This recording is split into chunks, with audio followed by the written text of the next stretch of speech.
Então, vamos lá, vamos retomar aqui as resoluções de equações, né? Como nós vimos na aula passada, para resolver as equações, né? Nós temos aqui, vou mostrar para vocês 3 casos, né? De como a gente pode resolver as equações do segundo grau.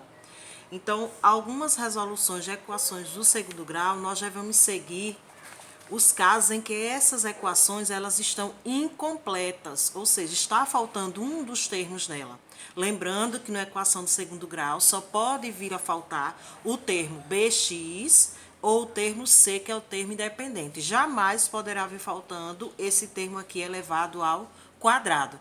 Senão, não seria a equação do segundo grau, pois é o expoente 2 que determina uma equação do segundo grau. Então, vamos lá. Primeiro caso, nós temos aqui a equação incompleta, faltando o segundo termo, que é faltando o termo bx, né? Aquele termo, aquele número, coeficiente que vem acompanhando o x.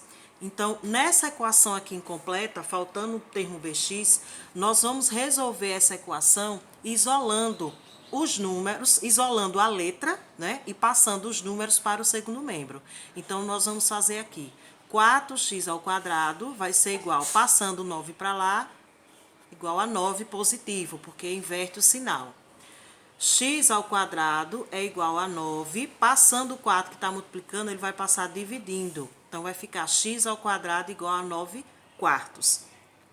O inverso da potência é a raiz quadrada. Então, raiz quadrada de 9 quartos é igual a raiz quadrada de 9, 3, raiz quadrada de 4, 2.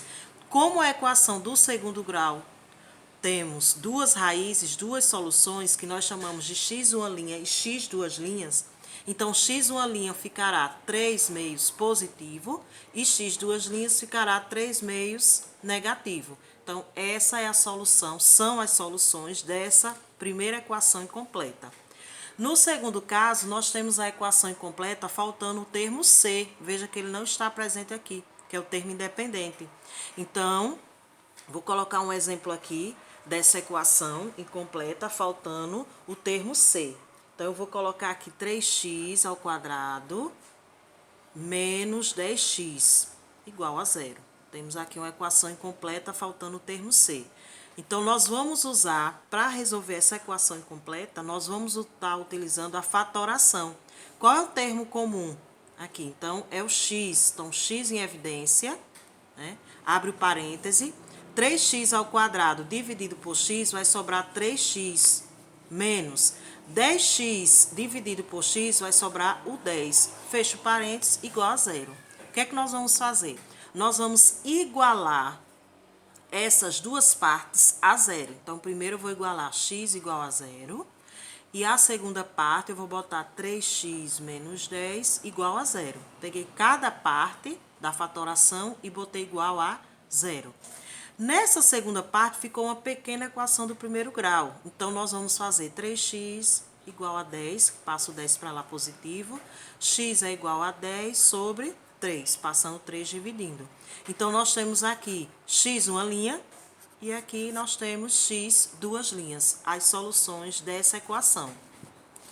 No terceiro caso, nós temos aqui, podemos resolver uma equação completa, né? Nós vimos incompletas e também é possível resolvê-la completa, né? Apenas observando os termos contidos nela, os coeficientes. De que forma? Esse número aqui que vem acompanhando o x é a soma das raízes. E esse P aqui, né, que é esse número independente, é o produto das raízes. Então, S soma e produto, P o produto.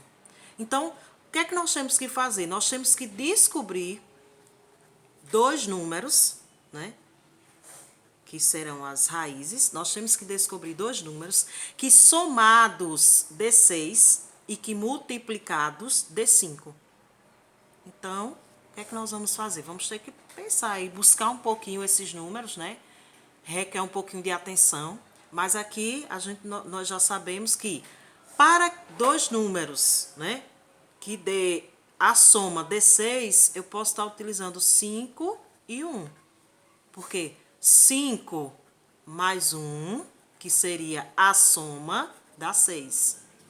E 5 vezes 1, que seria o produto, então 5 vezes 1, daria quanto? 5. Então, nós temos aqui, ó, a soma e o produto. Então, x uma linha seria 1 e x duas linhas seria o 5. Então, finalizamos aí os casos, né, de resolução de equações do segundo grau.